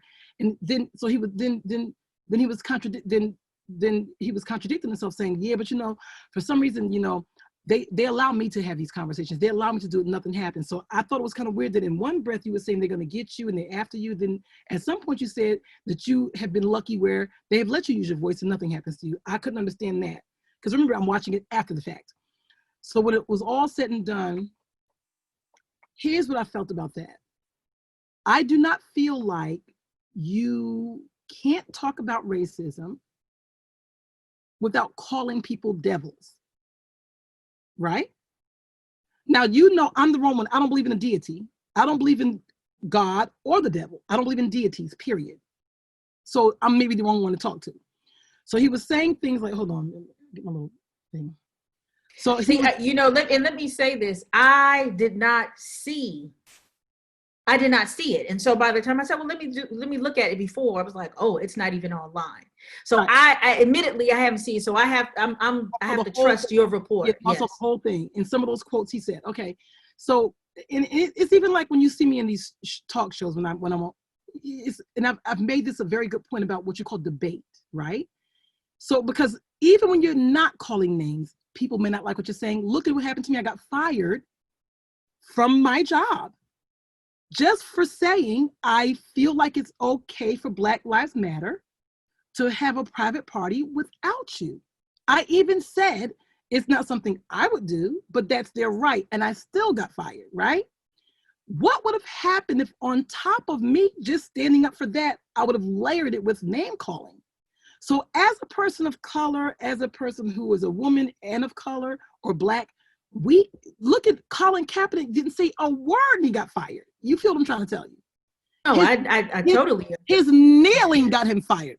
The Black guys who were in the Olympics in 1968 just held up their fists, and the one they could never get jobs again or no endorsements. One man's wife killed herself. She committed suicide because he couldn't take care of the family. So that's all to say, even when you say the so-called right thing, or even when you don't say a word and you do peaceful protests, they still kill you. I always tell my nephew who's in this Israelites, don't be online calling people names like devils and stuff. So it's almost like giving somebody a gun to shoot you with. So I don't have a problem with people having a discourse about any subject. That didn't bother me. Or none of it bothered me. You got fired. I didn't get fired. But the thing is, the name calling is what I think happened. You began now saying they're the devil. And he was saying that the melanin in their skin made them not as good as us because we got melanin. And, he was saying those things, and saying that they're, for what else was he saying? He said they were, he was just saying some of those things. And it wasn't, the way he was saying it was not really in a harsh manner. It was stacked into a long conversation. And sometimes it was asking questions like, well, do you think it's this and that? So sometimes it was posing a question. So that's the thing. So my thing is this, that's called you were young and dumb. You don't have to name call or disparage to talk strong as hell. Like Tamika Mallory, when she talked strong as hell in that video, when she said, you're the reason why you're the violent one. We got it from you. She said, charge the police, lock up the police, get the police. She talked strong as hell. That's different than calling the police names like pigs and, that you don't have to. I understand why the anger would be there. So my point is, because at some point, they're going to get mad. They're going to get mad whether you take a knee and say nothing. People don't want to give you what you're supposed to. They get mad regardless. That's any person who wants to control you. Any group, it's in a marriage. The minute you're in a marriage and you try to accuse your husband of something he did, he's going to be defensive because he don't want to really fix it. That's anybody. It's just human nature. Don't be a whole group of people who are on top. So I think that's what pissed people off is those other things he was saying about the devil and some other stuff. So and then he was actually doing he was actually saying he was speaking of his own demise in the whole thing, saying it was going to be his demise. He was actually, what do you call it? What do you call it? Fulfilling prophecy. Prophecy. It was he was prophesizing his own demise in the whole interview. I saw the whole thing. The question becomes, people want to ask, does he deserve that? I mean, it's debatable, but does a person deserve to give an apology? Why not? Again, this country's built on Christianity. I'm not a Christian, so I don't forgive if I don't want to fucking forgive. But since this country's built on Christianity and people are Christians, then if you're a Christian, you should forgive, right? Well, Jews are not Christians. They don't believe in Jesus Christ as their Lord and Savior. But if you believe in God and you're a person of a religion, you're supposed to forgive. So I'm not saying just arbitrarily forgive. Give the person a chance. I feel with his track record, it's not like he's been reckless. It's one moment. Give him a chance, because he didn't say anything real crazy, but it was a little bit salty. Give him a chance to apologize, which he did, but they didn't do it before the firing. That was their choice too. But I feel like at the end, can't he apologize and see how you feel about that apology? And if you feel the apology sincere, because people can be sincerely apologetic about how they said something or why they didn't have a stoppage or something, right? So he wasn't afforded that. That's how I look at it. But there were several things. You should have owned your own content. I thought you would have bought it by now. You should not be calling people names to debate. That is debate 101. You will never see me on television. You've never seen me on television calling the person debating a name. I might call somebody outside that debate a name. Like I might say, the president's an idiot. Well, he's not sitting there. He's not standing there. But if I'm sitting there with you debating and you are now my counterpart of this debate, I'm not going to call you a name. If you're the host, I'm not going to call you a name. I will debate the point and I will go hard and strong because at the end of the day, I'm not angered by you. But there was just grift there. There wasn't anybody who was. No, but I'm saying usually the topics and the people, I don't feel the need to call you out of your name or to say disparaging things. I won't say call you disparaging things to make my point. It all depends on who and what. The president is so egregious, I might have to call him a fool in the conversation. But for the most part, you don't see me even talking about people if we're talking in third person, right? If you and I talking about somebody who's not, I think that this Christian Cooper's a fool because he didn't want to charge the girl. Other than that, I generally don't even do that. So it's just not going to happen. But you're not going to see me call this black man coons and niggers. Like, I don't do that. I will never call a black person a coon, ever call a black person a coon. I don't have to call you a coon to say that was a bad move and you're stupid. So I specifically will not call a black man or woman a coon. I won't call Candace Owens a coon. I'm not doing it. I don't have to call her a coon to dislike what she does and says, which I have debated people about her before. So that's all I'm trying to say. So it's not just the other race, it's your own race, right? So that's what I'm saying, that small little note. Do I think if he hadn't done some small little things, he would be fired? Possibly not, but I can't tell because they fire you over little nothing. I can't say without those small things like calling them devils and stuff, will he have not been fired? I don't know. Then the two things he was doing it very lightly. He was referencing Farrakhan. Okay. Conversation a couple of times. He was saying, because when Farrakhan said, he said, how am I going to put this, kind of like what he means it. So he was doing a little referencing of Farrakhan. I don't know what sparked the flame. Was it the mentioning of Farrakhan, calling people devils? I can't tell you. I don't know. But at the end of the day, if you're not the owner, you're the worker, and the owner may not like what you're doing.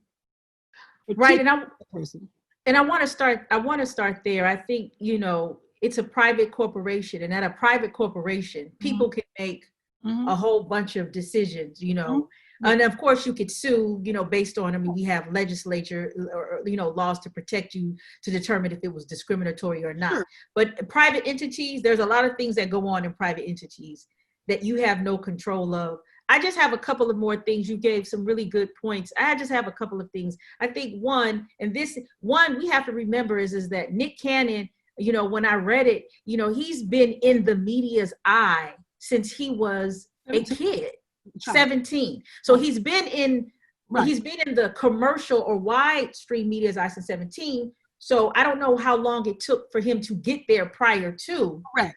But he's been in entertainment virtually his whole life. Right. And we all know from previous child stars, white, black, or whatever, Michael Jackson, Britney Spears, all these people is that you really are not afforded the space to grow up. Correct. Definitely. Vacuum. You know what I'm saying? Right. Definitely not intellectually. Right.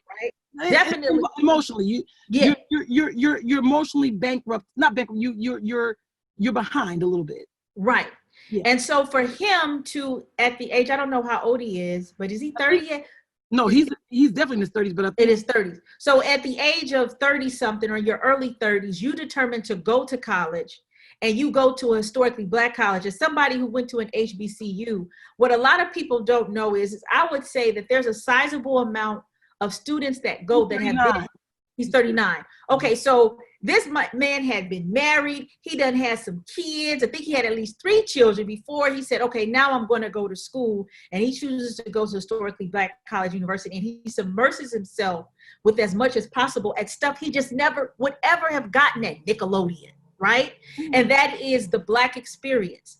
And if you've gone to an HBCU, one, you are, you meet all different types of black people. But one of the things that is present at HBCUs, and it really depends on actually really what department you go to, is history and psychology and sociology from the lens of a black person. So what Nick Cannon experienced is what a lot of black people experience when they get knowledge of who they are and where they came from the first time.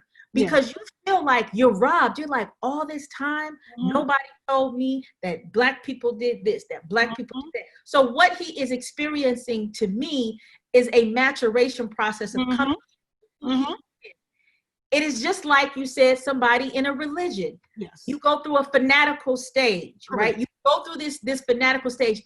As you, when I see, because I don't listen to a lot of Nick Cannon stuff, because what I see is clearly somebody who is really trying to find himself, and some of the things, some of the things I really applaud, but it's a trajectory I've seen before, particularly with black men who are not only trying to find themselves, but they're trying to also find how they articulate their masculinity and their identity, right? And so this is what I clearly see. But also I think it also shows, right. So it also shows how mainstream America is very uncomfortable when somebody who is from an oppressed group begins to grow and evolve. Correct. It is not my place, especially as we're professors, right? So it's not our place. And we've seen a lot of students come through with some batshit crazy stuff, right? I mean, I remember I was teaching a class. I'm not going to say the university. I was teaching a class, and this is when Obama got elected. And there was a young lady who literally, she was a hardcore, who was he running against? McCain, right? So from definitely a South Jersey racist right-wing family. She got in front of the classroom, like the class meeting after Obama got elected, crying and telling us we're all going to hell and this country is going to hell because Obama got elected. She was short of saying nigger, okay? Oh, I know what you're saying. All right. I mean, in that whole semester, she would, challenge. And it was all this rhetoric that was totally from, a particular lens that was very racist, that was very, Anglo-Saxon, racist, Christian, all that stuff. The next semester, I taught like an African women's something. She was one of the first people to sign up. She apologized to me. She was very active in that class, and she taught. She was allowed to grow, and that's one thing. We have got to allow people to grow. Like you said last time, you said stuff that has been out of pocket. I've said stuff that has been out of pocket. I've grown. I've evolved in a lot of my identity. So, and how I see the world. Well, for me, I'll just say for me, when I'm on television, I don't say stuff out of pocket. I mean what I say. I will never apologize for what I said on. I will never apologize for what I said on Tucker Carlson, because I said nothing wrong and I was not out of pocket. No, I've said things out of pocket as Lisa Durden, the person. But when I'm on TV, I'm very well versed, I'm very well read, and I'm intentional. But now I still got fired. So that's my point, right? But to your point, even though, because I was pretty much 6 minutes of I didn't curse nobody out, call nobody names. I just said they can, and I still believe in intentional safe spaces, and they should have a right to have the party without you. I will stand on that. It's 2020. I will stand on that. If Jesus Christ came down and said, "You about to die today if you don't change your mind," then I'm dying today. However, I know that people at times when you're a talker and you're sharing your voice on television or on platforms, you may say something that's out of pocket, which I'm sure I've said something that if somebody brought it to my attention, I might go, "Oh, I didn't mean that." I might have to apologize for, but that was not it. But sure, to the point, we don't get a chance to apologize. Even people that said things to me that was fucked up, like white people said fucked up shit to me, and they've apologized. There were some whites that apologized, that literally inboxed me and apologized. And the way they apologized, they called me everything but the child of God. One guy wrote me and said, "I really feel sorry for what I said to you and the things I did to you and the things I called you, because I now see now." Like, in other words, even this situation now got me apologies from 2017, because they see now because of the George Floyd thing. So I've even gotten some latent apologies now. And depending on what's been said, I could tell the apology was sincere. And I chose to say, "Not a problem, I forgive you." So I do not think that everything said in the height of whatever is always necessarily something you mean. So to your point, and added to my point, why wasn't he allowed to apologize? That's the last point.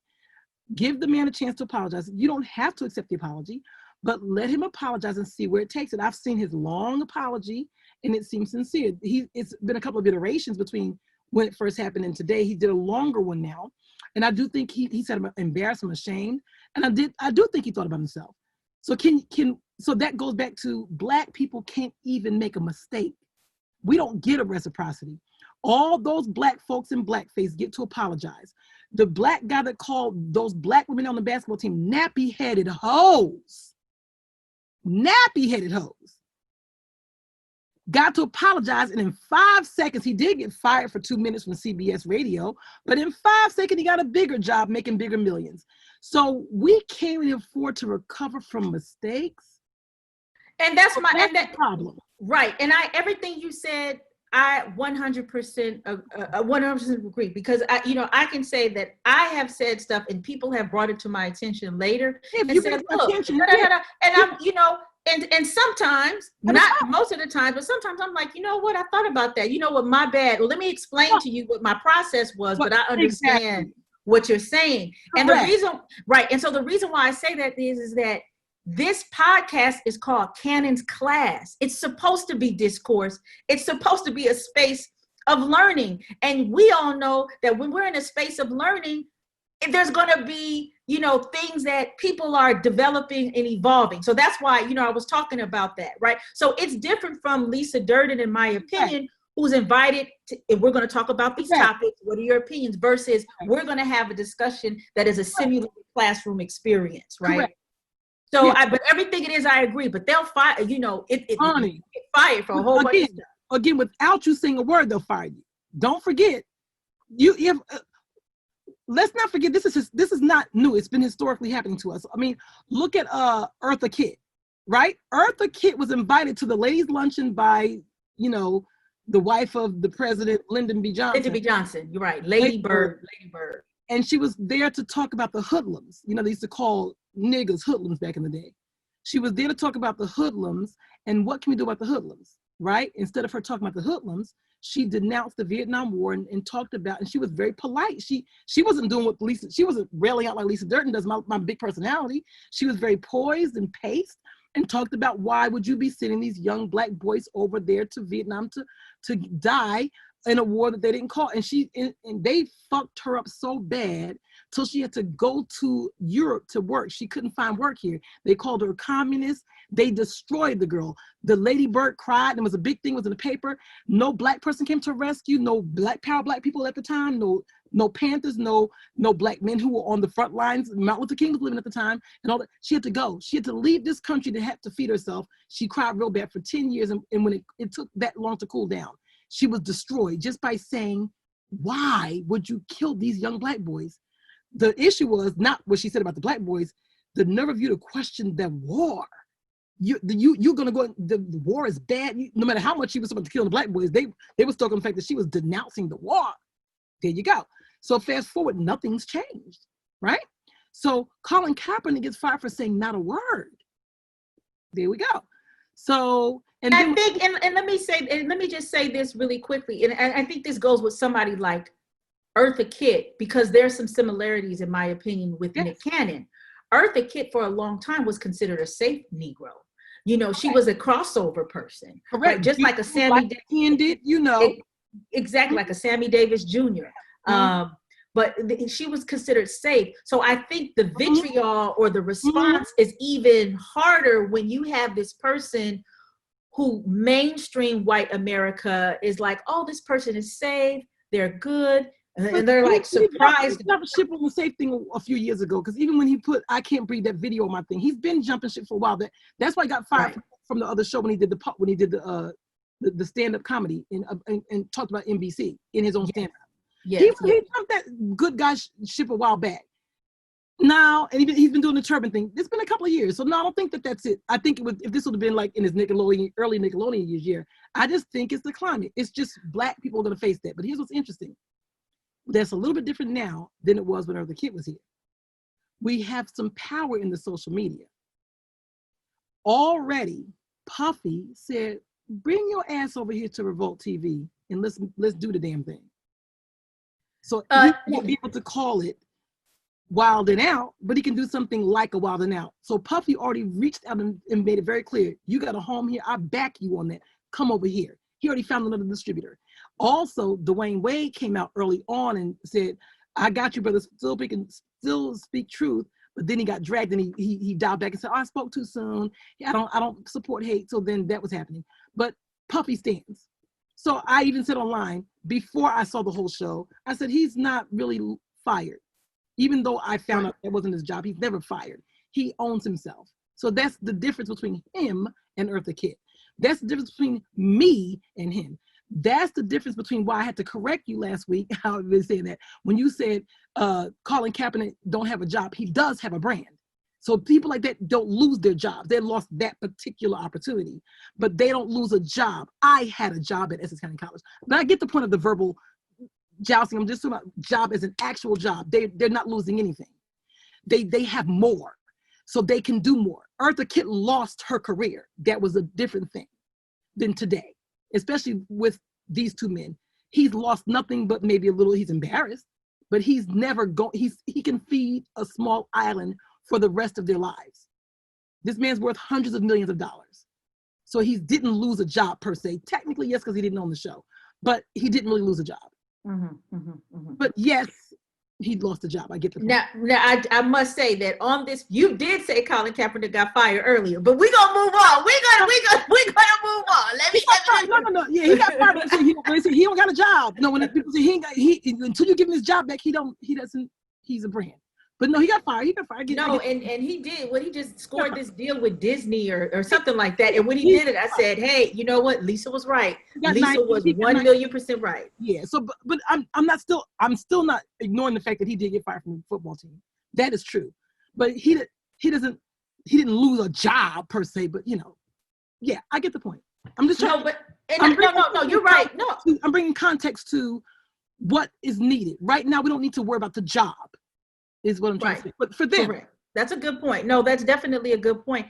And I also want to bring this up. This is a very small story about Eartha Kitt to show just the type of person she was. So as a reporter, an entertainment reporter in Los Angeles, I found out that Eartha Kitt, since the 1960s, had an arts program in Watts called Kittsville.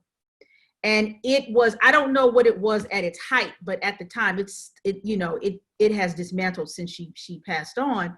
But at the time it was like late 90s, early 2000s, maybe it was late 90s, early 2000s, there were dance classes, free dance classes that students could take. And I got wind that she was going to teach a class to the students in Watts. Now here I am, my grown ass. I got up there and I ran and I took a class from Eartha Kitt taught me dancing. And let me tell you, this woman is every bit that character, that quote unquote character on Marcus. That is Eartha Kitt. That is Eartha Kitt in real life. Wow. Because she lifted up her legs and she showed her legs and she said, "This is the leg of an 80-year-old woman." You know, so I loved it. And that just showed, I think that's that I haven't talked about that, but that's an example to show that when you are in this for real, you never leave it. I mean, this is like, what was she, like 40 years in at this point? However, you know, still doing the work. So the last thing I'll say, and we'll wrap him up. The last thing I'll say, what Nick Cannon is doing now, he's licking his wounds. He's going to come out stronger. Because see, once you get punched in the nose and your nose breaks and you shake it off and it heals, that nose is not the same. And you're not scared for that nose to get broken again. You know what it feels like now. So even though he's in the heat of it, he said he came out strong first and you owe me an apology. Then he came out weak and then said, "I'm sorry, I'm embarrassed." He's got another iteration happening. He's going to come back strong. There's planning happening now. There's meetings going on now. He's coming out stronger. He's going to do more of it. I don't think he'll call names anymore, but he'll do more of this speaking out. He got knocked out. It's like a Rocky movie number 15. I don't know how many Rockies there were, you know. So this is Rocky 6 or whatever you want to call it. Nick Cannon number 14. So he'll come out stronger, and I think he's going to work with Puffy. I think he's going to have another kind of show like Wild 'N Out, because the audience will leave and go with him. They can have that show Wild 'N Out they want. He can't. He is Wild 'N Out. All of the comedians and the rappers and all of those people, he brought them there. They're not, and I'm gonna tell you right now, most of those people ain't even gonna go. If they keep the show, they're not gonna go on that show. They're gonna go on his show on whatever they're gonna call the show on Revolt. Right. And lastly, I just want to say this about, I have this note is that for him not to have any type of ownership after that going on for decades, a lot of people like, "Oh, Nick Cannon, what do you do?" But you know, what have you been doing all these years? But it also shows the inequities and the gross exploitation that happens in Hollywood. Because I guarantee you, somebody like a Judge Judy or something like that was like, "Hey, let's sit down and renegotiate the contract." I wonder how many people were able or afforded to renegotiate their contracts. But okay, here we go. This is such a good, I'm really enjoying this talk with you, the check-in. The last but not least, it is the entanglement hour. The entanglements. That's what I've been waiting for. You know I like the juice. This is the hot Lipton tea. This ain't no tea. The hot Lipton tea is being spilled because that tea is strong. It looks like coffee. Ooh. Okay, did you watch it? Did you watch the show? I did. I watched maybe about 6 minutes of it. Okay. I did. Yeah. So I watched about 6 minutes of it. The last time we talked, we said it was right before Jada Pinkett was going to put herself on the red table, and and her husband was there, and they had this 12-minute conversation.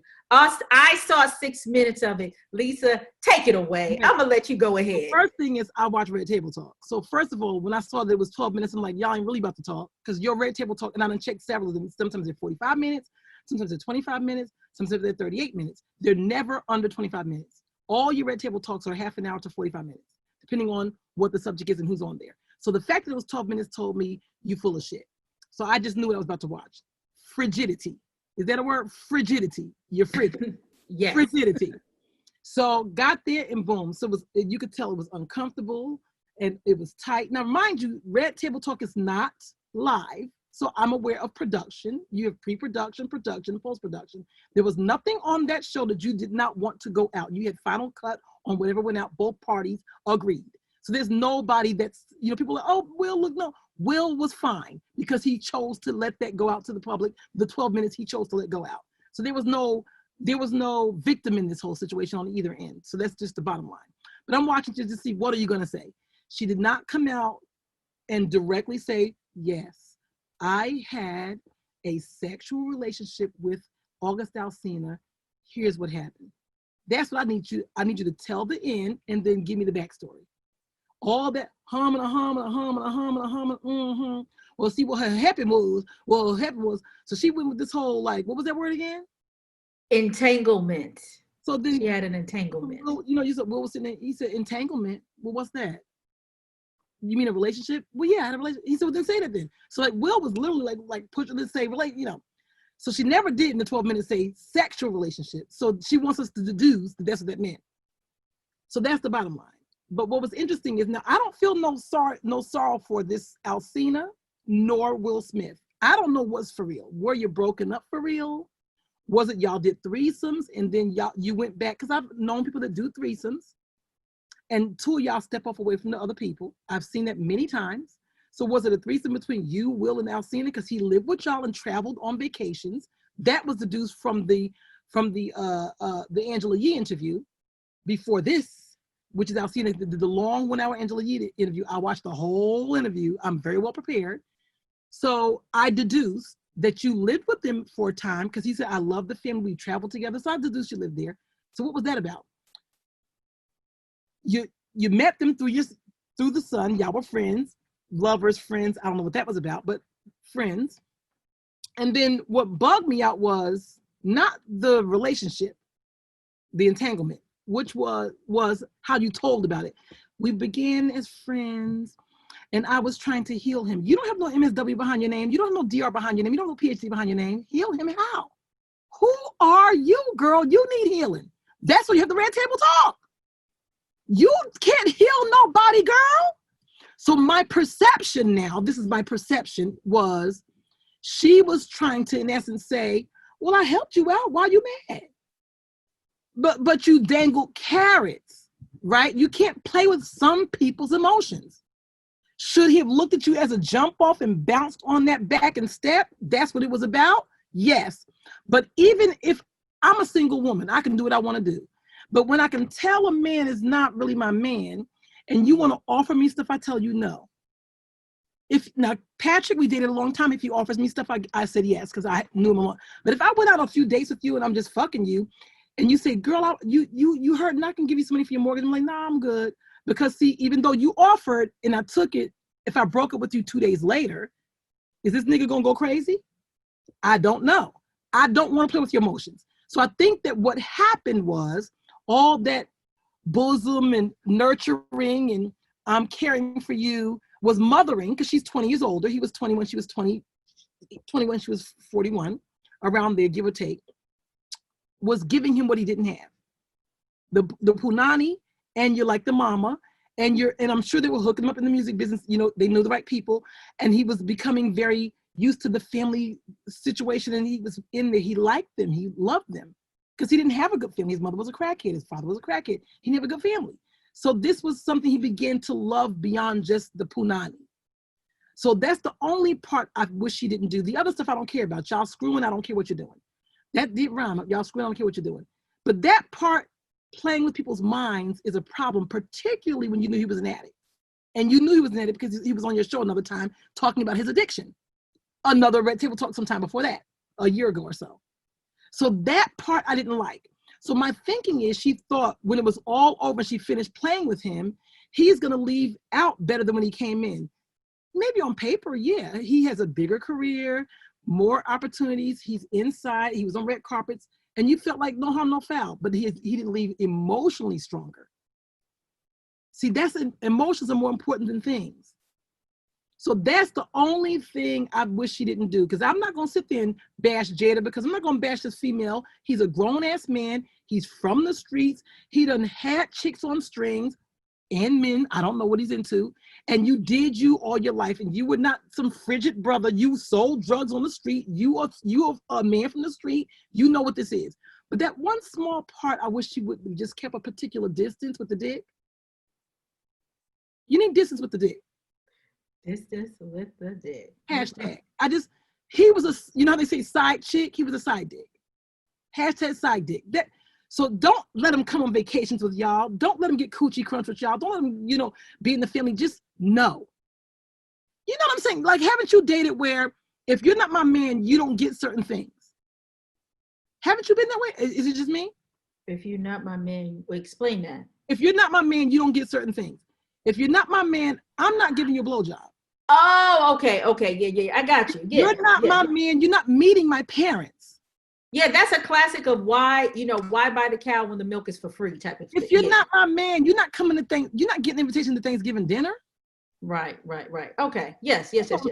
So I'm saying that was not, and you were not divorced. So whether this was like we taking a break or breakup, you knew you weren't divorced and you hadn't decided. You had not decided for a divorce, because if you had, you'd have been divorced. So because you could not have another relationship on paper, or you couldn't parade him in public, you shouldn't have had those other things going on. Like, he's your man. He's not your man. Family bit, meeting the family bit, no. So even as a single woman, I don't let nobody meet my family who ain't my man. Yeah, like I said, I only saw 6 minutes, but like I said in the first conversation, she's a Virgo. And what will Virgos do? Y'all nasty y'all some nasty bitches. Y'all nasty. Virgos will look right in the camera and be like, so when she said entanglement, I said, oh no, click. You know what I mean? I was just like, she's not gonna come with the truth. But no. I just have a little bit, to add. I do agree. You raised a really good point. I didn't think of it that way. Is that it's like this brother had an addiction. Your mother was an addict, so you understand. And Taylor admitted she was an alcoholic too. And then she was yes. And then she said she kind of, I think, admitted she had like a sex addiction. Correct. You know what I mean? And so when you're dealing with people who have addictions, and then she said, so this is what I heard from what I gathered. She said, on one hand, he came and he was brought to me by my son. He was my son's friend. Ew. Okay. That's disgusting. I'm not going to front. Yeah. But I'm not saying there are men who do that all the time. Right. Okay. Mm-hmm. Came as he was sick. Right. And then, like you said, I felt like, I needed to help him. And we all just kind of, the family came together and helped him and brought him into the fold as family. Right. Somewhere along the line, this family dynamic turned into a sexual one. So I'm saying, is this like incest? Right? No. I think he might have probably had a crush on her. I don't know how it began. She didn't. No. But I'm saying, like, how she's saying it is that there was this family dynamic. We brought him into the fold. We brought him into the family. So even though he wasn't blood, it was like this spiritual. I got you. You're my son's friend. We want to make sure you have the right doctors, the right medication. We're doing all these things as if you were my son, right? Right. You know what I'm saying? And then the next thing is she's like, well, Will, you wasn't giving me what I needed. And so I needed to feel loved and needed. So you take this proxy son and you bone him. Right. So I was just like, I was just like, oh, this is it. Like, you take the person that you felt needed so much help, but then he becomes what it is that you needed in order to get over a relationship with Will. I was like, ooh, something it's called like shitting where you eat or cross-pollinating. Yeah. I was just like, ooh, this is really kind of nasty, and for me, I can't fuck with it. Now, for me, now I'm 56 now, but even 41, I don't want nobody 21 that's in my home with my son or outside on the corner. You're nasty. I don't want to see your drawers. I don't even like how Alcina looks. He looks stank. I would not fuck Alcina. He's not the kind of guy I would call somebody I find sexually attractive. That's just Lisa. I'm not even saying now. I wouldn't have found him attractive when I was 41 and he was 21. You just look too weak and skinny. It ain't my cup of tea, but fine. That's your cup of tea, do it. But making it worse is all of the other elements that you're naming and the ones I'm naming coming together. It's just too stank. It's too nasty. It's too much going on. That's why I wondered, was this a shared situation? That's why I wondered all this vacationing with the family. Are y'all passing this boy around? Are you in will with this boy? And then y'all step to the side. I'm going to tell you why I felt like that. I'm not feeling like that because of the rumors of them having an open marriage. I don't know what's true. They've denied it publicly many times. But I know people personally, not my personal friends, they didn't tell me that, but my friend, one of my personal friends' friend, swings. She's gone to sex parties. This is a thing people commonly do who broke as hell. She has her man and they have sex with couples, but then she steps up with the other man, the wife's husband, and sometimes she done found out her man and stepped up with the girl. So they've done it before. They screw together and they step off with each other outside of the screwing together. I've heard these stories a million times. So I don't know what wanted. My perception is it was more than just Jada in this boy. Right. So I don't know what they do in their bedroom. I really don't know. And honestly, even though it's not my cup of tea to date somebody with such a wide kind of age gap, it is something that has been practiced for a very long time. Right. But what the part that I say, when I say nasty, it's not necessarily morality nasty. It's just like, it's this entanglement. It's just like this really funky. And we making a joke out of the word. She could have been using that word very specifically. Exactly. All right. So it was just like the whole situation and how it built up just does not sit to me. Like I was like, this is there were so many more complications to it that made it right. Just I had to be like, yeah. When I saw him on the one-on-one interview with Angela Yee, and I saw the whole thing, it was a really good interview. It was his longest relationship where he was in love and it was painful. Like, so on the side of Alcina, dude, you knew what that was. It's like when people say women get emotional in sexual relationships, you got emotional. So you're not a victim either. So at the end of the day, when I saw people talking about Will was sad and what, nobody there was a victim. Will wasn't a victim, Alcina wasn't a victim, and Jada wasn't a victim. Yeah. I mean, I agree. I don't. Now, do I think that there was some predatory behavior that went on? Yes, I agree. I do think that there was some predatory behavior that went on. Absolutely. But if you have ever been in a relationship, there are relationships where somebody's the prey and somebody's the predator. I've been there before. That's how. I've been there before, and I've been on both sides, and that's how you learn what you like and what you don't like, and what it is that you will do in a relationship and you won't do in a relationship. Yeah. So yeah, so that what makes it. Now here's what's interesting about people. Listen, I don't feel nothing for celebrities. I don't care about rich people's problems because you don't have any. So all these people say, why y'all care? It's their business. Why you care we talking about them? You ain't got no money to eat food tomorrow. You care we talking about these rich ass bastards? Why do you give a damn what we saying about Jada and Will? They're gonna be all right. So it cracks me up that poor people are feeling something for rich people. That's why I always check people. No, Colin Kaepernick did not lose no job. He got fired. He got lots of jobs. No, Nick Cannon's not in a problem. He's good. Embarrassed? He's good.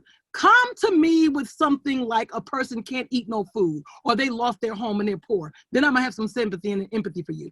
These fools, it's just gossip. I don't feel nothing for none of them. Not Will, not Jada, not Alcina.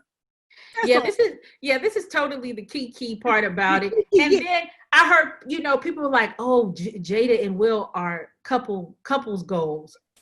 Okay, they could be yours, but they damn sure are not mine. And this goes with what we were talking about in terms of how class and money, changes the dynamics of stuff. They could buy people, there's so much stuff that just the average person, but it actually, as much as I can be so heavy or whatever sometimes, it was some needed reprieve, girl. I was laughing all week because the memes were hilarious. Oh, the memes were hilarious. But a little comic relief doesn't hurt. However, I'll say this. Again, much like Nick Cannon, I never really cared for Nick Cannon. I thought he was a cute little kid, and his little movies and drumline and all. When he started becoming a grown man doing this little activism, I'm like, okay, Nick Cannon, let me check you out. So Jill, I was never, so similar to that, I was never really feeling Jada like that. I was never into Jada like that, you know, in terms of a talent. I never really, I'm like, okay, I like you in a couple of movies, a couple of TV shows, okay, cool. But when she started doing Red Table, talking some heavy stuff and like really trying to like, mature, and she's going, I'm like, okay, let me check out Jada. I began to think about her in a different way, but now I'm done. It's just entertainment. I'm done with you. I done canceled that bitch. Meaning, I'm gonna watch the show because it's entertainment purposes. Like, I don't fuck with Ayanna Van Zandt like that. You nothing but a liar and you full of shit. You ain't nobody. You don't do what you say. And I don't mean every day. I'm talking consistency. So that red table talking, we gonna talk it out and all this, and you were frigid and you were trying to lie and trying to omit. And like, no, get down and talk on that red table talk like you tell everybody else. I would have more respect for you. So I lost respect because I had gained the respect in a different lane called, oh, you're doing this kind of like cerebral shit? Let me get with this. I knew you were entertainment, but now you are older and you're doing this red table talk thing. I was feeling you. I'm not feeling her now. I'm not because of I'll see anything, but because when you came to the table, took yourself to the table. You didn't take yourself to the table. You did 12 minutes of nothing. Ooh. So when I watch, it's just entertainment purposes only. Right. That's a good cautionary tale. Entertainment purposes only. Oh. Lisa, this has been an excellent talk this week. Because it was 2 weeks in one. You might have to do part 1 and part 2, but it's good. No. I'm gonna run this thing. I have been getting, let me just say, you know, I want to thank those of you who have been, we have regulars. We have people. They watch? I gotta go look. We have regulars. Yes, we do have regulars. You know, I've gotten a couple of comments complimenting, and you know, really this is, I don't know of too many kind of talks where we talk about a lot of politics, a lot of current affairs, and it is women. There's a lot of gossip stuff and everything like that. So I think we are one of the few. I appreciate it. Yes, and for those of you, Lisa also has a podcast of her own that we do run on Arc Republic, Stop Brutalizing Black Bodies. Can't wait for those. Those are excellent as well. She has great hosts, great AF contributors, and hosts. So any last thoughts? AF contributors. Oh yeah, sorry, dope AF contributors. So I'm gonna, as always, you have the final thoughts. Well, I'm gonna say I'm excited. That don't happen often. That the COVID has. There's two sides to COVID, like two sides to a coin. Obviously, the negative side of COVID is obvious. But I think because we had so much time on our hands and we were not physically at work, and we're not hustling, bustling, and we had time to be home and all that, it's creating some of this content, A. It's creating some of these movements, B. And the consistency, C, is making me a little bit more excited than I normally have been to see where all this stuff goes. So if it were not for this, if it were not for COVID, I wouldn't have my podcast. If it were not for COVID, I wouldn't be on this podcast or this thing. If it were not for COVID, I don't think that marching would have been going on as long, because folks are still not fully back to work. And some of us are still doing it via Zoom. So I'm excited to see what the near future looks like. That's it. Okay, well, we will see, in the near future for us will be next week. Yes. With another weekly check-in. You have a great week, and I look forward to talking to you again. Bye.